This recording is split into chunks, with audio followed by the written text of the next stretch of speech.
I am Jessica. I am 28 years old.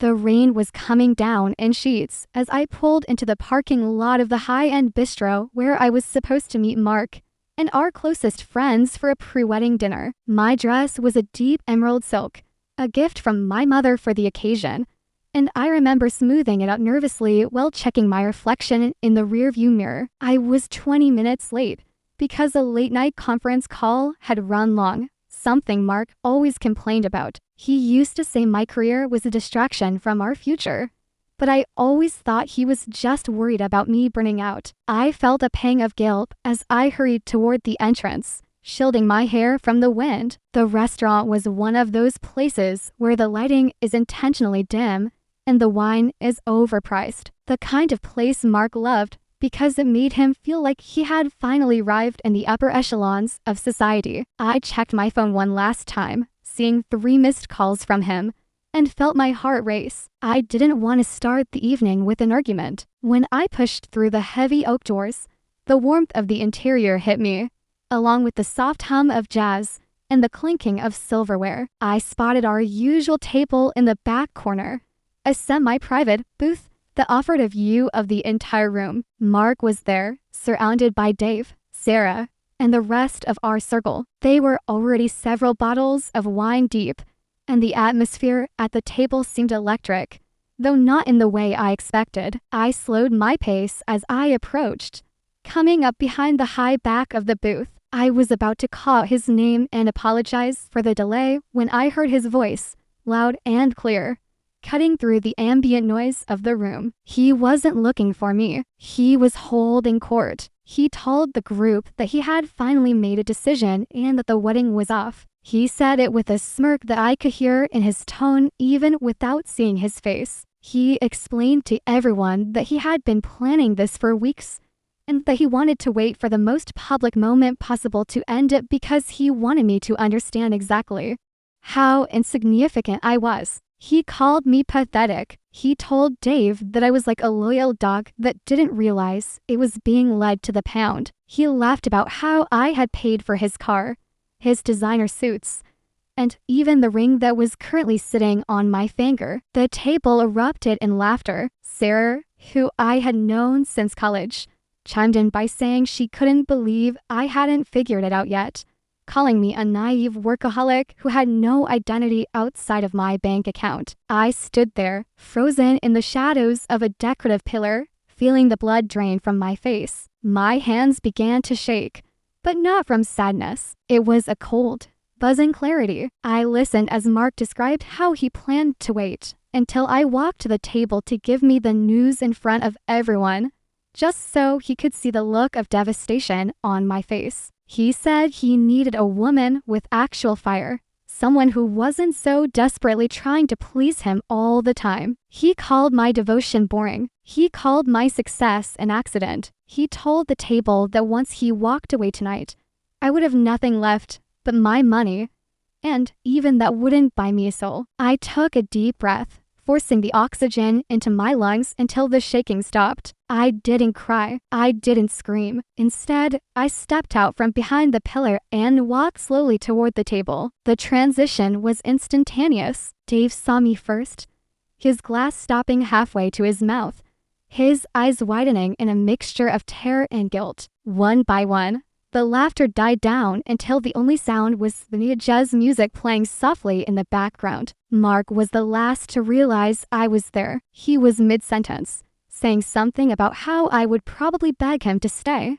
When he noticed the sudden silence of his audience, he turned around, his smug expression faltering for only a fraction of a second before he masked it with a look of cold indifference. He didn't even stand up. He just leaned back in his chair, crossed his arms, and told me that I was late as usual. I didn't say a word. I walked right up to him, the heels of my shoes clicking rhythmically on the hardwood floor. I reached down and grabbed the base of the diamond ring on my left hand. It was a beautiful stone, one that I had secretly topped up the payment for because he said he couldn't afford the one I really liked. I twisted it off my finger, the metal feeling cold and heavy. I looked him directly in the eyes, ignoring the uncomfortable shifting of our friends around us. I didn't look at Sarah or Dave. I kept my gaze locked on the man I had intended to spend my life with. I placed the ring on the table, right in the center of a puddle of spilled red wine. I told him that I had heard everything. I told him that he was right about one thing, which was that I had been pathetic for believing that his potential was more important than his character. I told him that the wedding was indeed over, but not because he was ending it. I told him it was over because I no longer recognized the person sitting in front of me. Mark tried to recover his bravado, letting out a sharp, forced laugh. He told me that it didn't matter who ended it as long as he was free from the burden of being with someone so dull. He told me to go ahead and leave, that he would keep the ring in the car and the life I had built for him, because I was too weak to take it back. He looked around the table for support, and his friends began to smirk again, emboldened and by his perceived victory. They thought this was the end of the story. They thought I would walk out of that restaurant in tears while they ordered another round of drinks on my tab. But they didn't know that I had been keeping a secret of my own, one that I hadn't even told my mother yet. I looked at Mark, and for the first time in 3 years, I felt absolutely nothing for him. No love, no anger, just a profound sense of relief that the mask had finally fallen off. I told him that I hoped he enjoyed the wine, because it would be the last thing he ever tasted that was paid for with my money. The smiles at the table began to disappear again as they realized I wasn't leaving yet. I reached into my clutch and pulled out my phone, leaning over the table so that Mark could see the screen clearly. I told him that I had revealed one detail to my father this morning that I hadn't shared with him yet. I watched as the color began to leave his face, his eyes darting from the phone to my expression as the weight of my words began to sink in. The detail I shared was simple but devastating for a man like Mark who built his entire identity on the illusion of power. I told him that the firm he had been working at for the last 6 months, the one where he had just been promoted to senior consultant, was a subsidiary of my father's holding company. I told him that I had known about his lackluster performance and his habit of expense account padding for weeks, but I had protected him because I thought he was just struggling with the pressure of the upcoming wedding. I watched his throat move as he swallowed hard, his posture slumping as the reality of his professional life hit the table. I told him that I had called the managing partner 10 minutes ago from the parking lot. I told him that his access to the office had been revoked. His company car was being reported as unauthorized for use, and the promotion he had been bragging about was officially rescinded. I turned to the rest of the table, looking at the friends who had been laughing at my expense moments ago. I told them that I had been the one paying for the beach house rentals, the ski trips, and the VIP tables for the last 2 years. I told them that Mark had been telling them he was the one footing the bill, but every single cent had come from my personal dividends. I watched as Sarah looked down at her lap, unable to meet my eyes, and Dave suddenly became very interested in the label of the wine bottle. I told Mark that he was right about me being pathetic. I was pathetic for thinking that a man with no spine could ever handle a woman with a future. I told him that the lease on our apartment was in my name alone, and that his belongings would be sitting on the sidewalk by the time he finished his dinner. Mark finally found his voice, though it was high and shaky now, a far cry from the booming confidence he had shown earlier. He tried to tell me that I couldn't do this, that he would sue me for wrongful termination, or something equally absurd. I just smiled, and it was the first genuine smile I had felt in months. I told him to go ahead and try, but reminded him that his employment contract had a morality clause regarding the misappropriation of funds, and I had the bank statements to prove every single unauthorized charge he had made on the corporate card. The silence in the restaurant seemed to deepen, as if the other patrons were leaning in to catch the fallout of the explosion. I reached down and picked up the ring from the puddle of wine, wiping it clean with a white linen napkin. I told him that since he admitted I paid for this, I would be taking it back to the jeweler in the morning to get a full refund, which I would be donating to a charity that helps people rebuild their lives after leaving abusive relationships. I looked at Mark one last time, seeing the sweat starting to bead on his forehead. He looked small. He looked like the person he truly was without my influence and my resources to prop him up. I told the waiter, who had been hovering nearby with an awkward expression, that the bill for this table would be handled by the gentleman in the designer suit who no longer had a job. I told the waiter to make sure he collected payment before Mark left the building. Mark started to protest, reaching for his wallet, but I knew what he would find there. His accounts were already flagged, and his credit limit had been slashed to zero by my family's private banker in Argo. I turned my back on the table and started to walk away, feeling lighter than I had in years. I didn't look back when I heard Mark start to yell at Dave to lend him money, or when I heard Dave tell him that he didn't want to get involved in this mess. I walked out of the restaurant and into the cool night air, the rain still falling, but feeling like a cleansing shower instead of a burden. I realized then that he had tried to break me publicly to hide his own cowardice,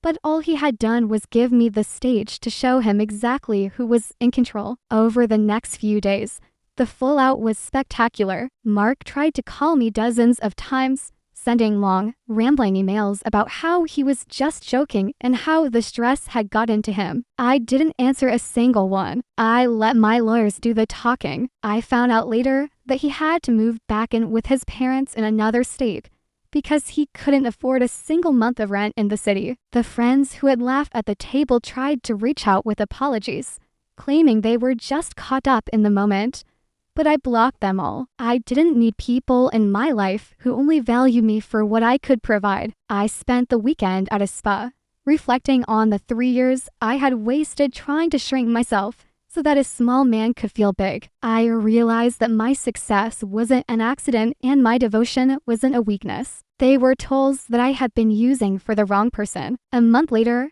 I saw a post on social media from a mutual acquaintance. Mark was working at a local gym, looking tired and far older than he was. He was no longer wearing the designer suits or the expensive watch. He was just another person trying to make ends meet, without the safety net I had provided for so long. As for me, I took the money from the ring and the wedding deposits and invested it into a new venture that has already doubled in value. I learned that the best revenge isn't just taking away what someone took for granted. It is living a life so full and so successful that they become nothing more than a footnote in a much larger, better story. I sometimes think back to that night in the restaurant, to the sound of the laughter and the feeling of the emerald silk against my skin. I don't feel anger anymore. I just feel grateful. I'm grateful that he showed his hand before I said I do. I'm grateful that he thought I was pathetic, because that underestimation was the very thing that allowed me to take everything back before he even knew it was gone. He wanted to break me in public, but all he did was set me free in the most spectacular way possible. The sound of the heavy restaurant doors closing behind me was the most beautiful thing I had heard in years, because it represented the finality of a chapter that should have ended a long time ago. As I walked through the cool evening air toward my car,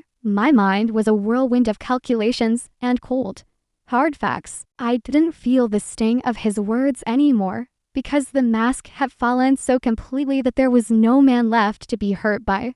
Only a hollow shell of a person who had tried to build a throne out of my kindness. I sat in the driver's seat of my car for a moment, the engine idling, and I looked at my reflection in the mirror. My eyes weren't red from crying. They were sharp and focused. I knew exactly what was happening inside the restaurant at that very moment. Mark would be looking at the bill, his face turning that specific shade of pale that only happens when a person realizes their safety net has turned into a noose. I had spent 3 years paying for his lifestyle, covering his debts, and making excuses for his lack of ambition. I had believed in a version of him that he was never interested in becoming. As I pulled out of the parking lot, I saw the manager of the restaurant approaching their table through the large glass windows. Mark was gesturing wildly, probably trying to explain that there must be some mistake with his card. But the manager was a man I had known for years through my father's business associations, and he knew exactly who held the purse strings in our relationship. I didn't feel a shred of guilt as I drove toward our shared apartment, which was really just my apartment that I allowed him to live in. I had already made the call to the building security on my way to the restaurant. By the time I arrived, the locks had been changed, and a large men from a private security firm were standing outside the door. They greeted me professionally, and I walked into the space that suddenly felt much larger and cleaner than I had an hour before. I began the process of moving his things. I didn't throw them off the balcony or engage in any cinematic displays of rage. That would have been too much energy spent on someone who was now a stranger. Instead, I gathered his designer suits, the ones I had bought him for his interviews, and his expensive shoes that he insisted were necessary for his image. I packed them into garbage bags, not because I wanted to ruin them, but because I wanted him to see that his entire identity was something that could be discarded in a matter of minutes. I thought about the way he had laughed at that table, the way he had called me pathetic while Sarah and Dave cheered him on. I realized that the people you surround yourself with are often just mirrors of your own insecurities. Mark chose friends who would never challenge him, friends who were happy to eat the food and drink the wine I paid for while secretly despising the person providing it. They weren't his friends any more than he was my partner. They were scavengers. The next morning was Monday, and I woke up at 5 in the morning, long before the sun had a chance to burn off the city fog. I went to my home office and opened my laptop, pulling up the internal records of my father's company. I had spent years being the quiet daughter, the one who worked in the background and didn't make waves.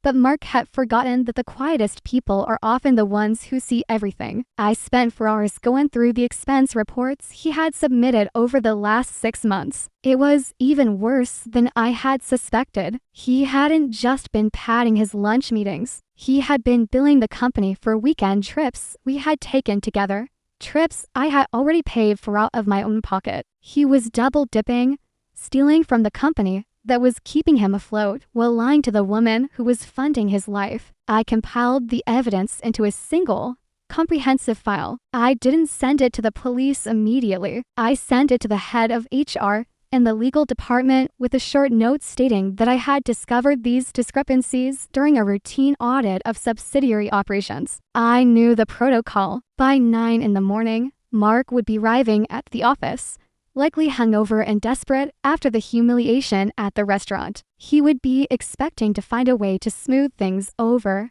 perhaps even thinking he could manipulate one of the junior accountants into helping him hide the trail. But the security guards would be waiting for him at the elevator.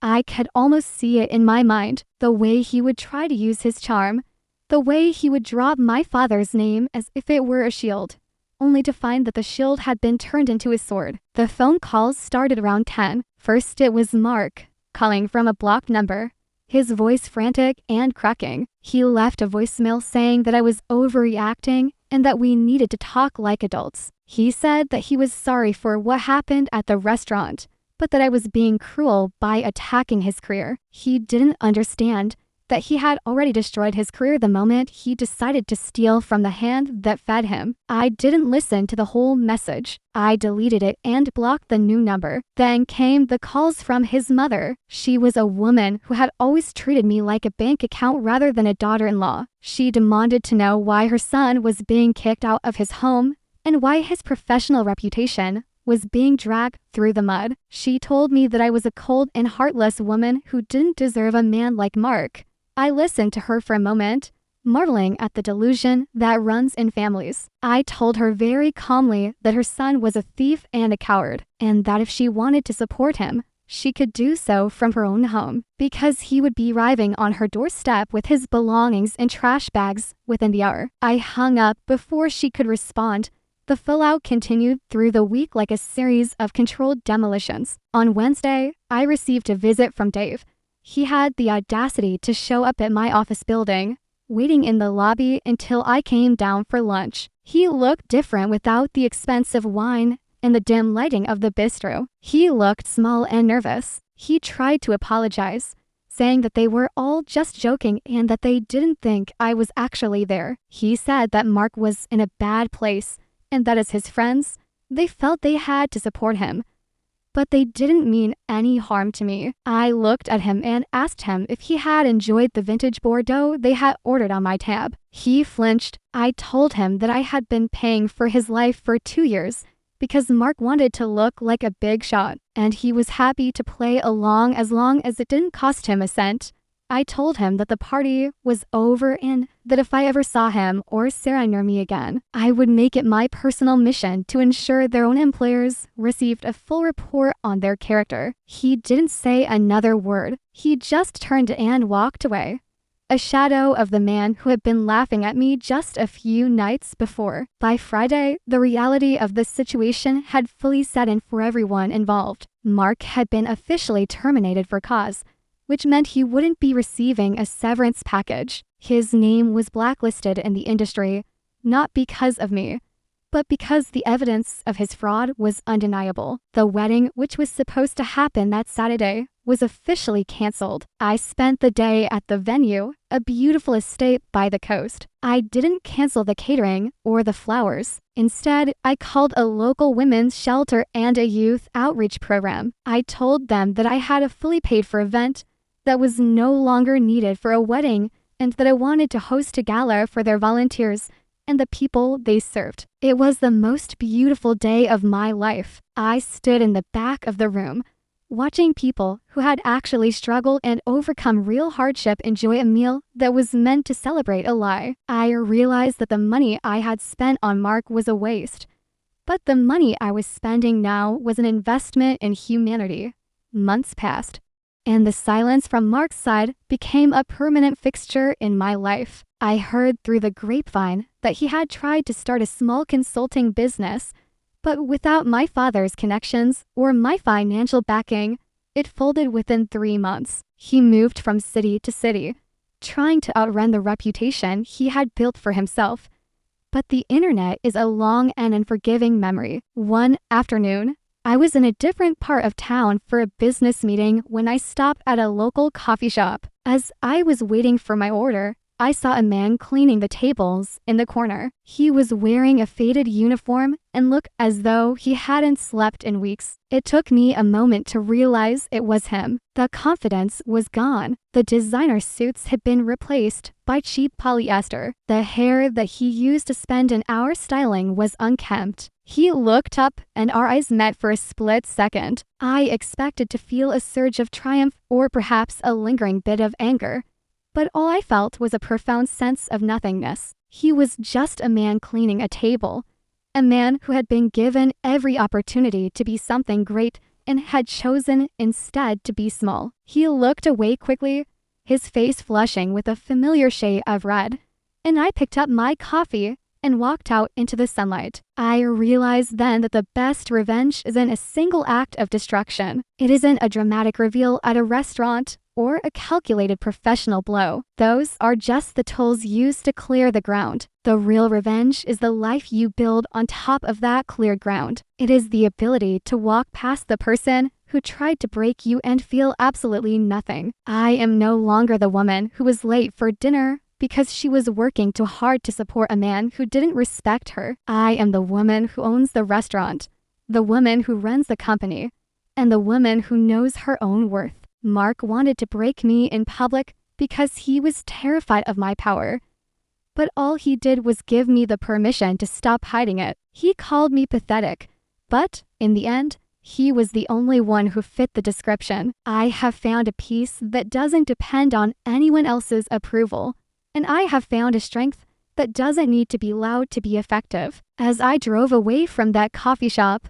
I didn't look back in the rearview mirror. I didn't need to. The road ahead was wide open, and for the first time in my life, I was the one behind the wheel, driving toward a destination of my own choosing. The story of the pathetic fiancé was over, and the story of the woman who reclaimed her life had only just begun. I think about that night at the restaurant sometimes, not with sadness, But as the moment I finally woke up, I'm grateful for the laughter of those fake friends and the cruelty of that man, because without it, I might have spent the rest of my life in a beautiful cage of my own making. Now, I am free, and that is a wealth that no amount of money or status could ever buy.